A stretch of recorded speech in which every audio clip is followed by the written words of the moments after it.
লালমনিরহাটের হাতীবান্ধা উপজেলা ভেলাগুড়ি বোডাহাট বাজারে যুব শক্তি সংগঠন কর্তৃক আয়োজিত পবিত্র মাহে রমজান উপলক্ষে আলোচনা সভা, দোয়া ও ইফতার মাহফিল অনুষ্ঠিত হয়।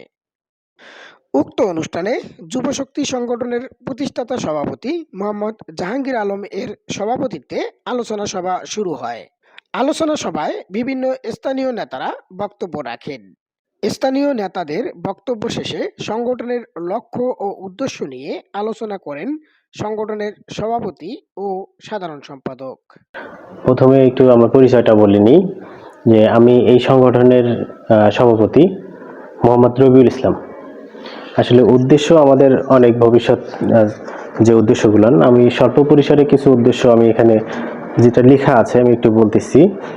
যে নিজেকে সত্য ও ন্যায়ের সাথে প্রতিষ্ঠা করা, গরিব, মেধাবী শিক্ষার্থী ও অসহায় মানুষদের পাশে থাকা, সমাজে মসজিদ, মাদ্রাসা, ধর্মীয় উপাসনায় দরিদ্র ব্যক্তির সহায়তা করা, বাল্যবিবাহ ও যৌতুক বিরোধী আন্দোলনের কর্মসূচি গ্রহণ করা, মাদক কুফল সম্পর্কে সচেতনতামূলক কার্যক্রম পরিচালনা করা।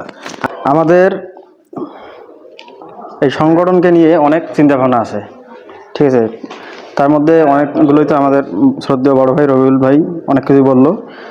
তার মধ্যে আরও আছে, যেমন প্রতি বছর বিভিন্ন প্রকার স্কুল, মাদ্রাসা, মসজিদে রক্ত পরীক্ষার একটা আছে, ঠিক আছে। তারপর প্রতি বছর অভ্যন্তরীণ প্রতিযোগিতার আয়োজন করা। তারপর সংগঠনের কোনো টাকা অর্থ সংগঠনের সদস্য এবং অন্য ব্যক্তি দাবি করতে পারবে না। তার মানে আমরা এই টাকাটা বিভিন্ন প্রকার মসজিদ, মাদ্রাসা বা দরিদ্র ব্যক্তিদেরকে সহায়তা করব, আমাদের যেটা আর কি ইনকাম আসবে। যাক, আপনাদের পরবর্তী কোনো পরিকল্পনা আছে কিনা একটু বলবেন? আরো বড় ধরনের কোনো পরিকল্পনা আছে? জি, অবশ্যই।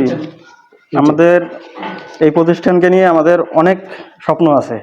আমরা আরো অনেক দূর এগিয়ে যেতে চাই, গরিব দুঃখী মানুষদের পাশে দাঁড়াতে চাই। যেমন বাল্যবিবাহ, যৌতুক প্রথা, এগুলোর বিরুদ্ধে রুখে দাঁড়াতে চাই। আরো ইত্যাদি ইত্যাদি অনেক আছে। M news 71 channel online, Lalmonirhat.